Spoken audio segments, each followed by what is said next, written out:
तो भैया हरे कौने नगरी से बारात आवत है, कौने नगरी में जाए, आप सबका गाना के माध्यम से बताओ थे। जौन बिटिया नाही पढ़े लिखे करे रहते उनके माई का कह दिया अपने तरवा दमाद से तरवा तरवा उनके माई अपने दमाद से का वरज कर दी आप सब सुने। और इतना सुंदर दमाद मिला है कि का बताए। हाँ, मतलब बखान गरीब करा है जात। सास, मतलब महतारी गरीब रहती फिर भी सोचती कि हम अपने बिटिया को का दे रही, लेकिन फिर भी गाने के माध्यम से आपसे बताया चलता है, मतलब बतावा जाता है कि दामाद कितना अच्छा बा और कैसे सब बताओ। कौने नगरिया से आवे बरतिया यारे कौने नगरिया में जाई रे ललनवा यारे कौने नगरिया में जाई रे ललनवा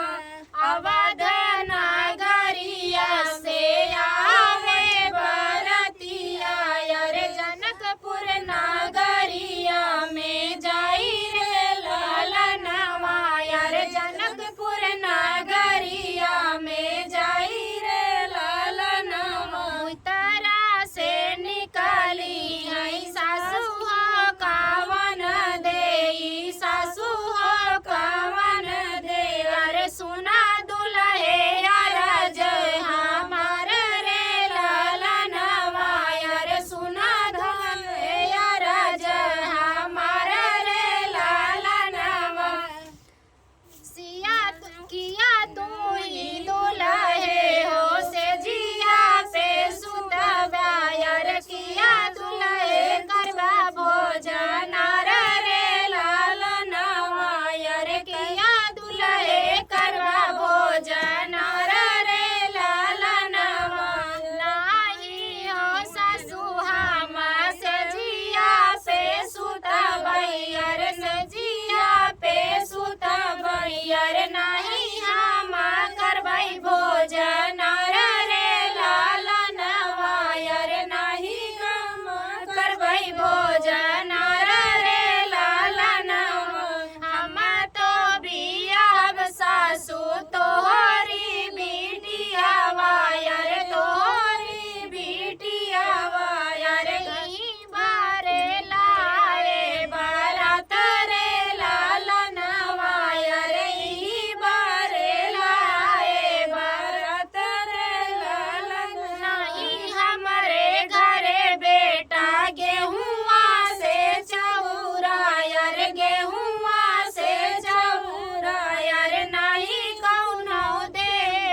गहना रे ललनवा यार नहीं कौनो दे गहना रे ललनवा हमारे नी बेटी दुल्हे सीखी ना रसोइया यार सीखी ना रसोइया यार कैसे करबै बेटी का बियाह रे ललनवा यार कैसे करबै बेटी का बियाह रे ललनवा हम देबै सासु हो गेहुआ से चौरा यार गेहुआ से चौरा यार हम देबै पूरा गहना रे ललनवा यार हम देबै पूरा गहना रे ललनवा हम ही तो करै ससुर राम रसोइया यार राम रसोइया यार तोहरा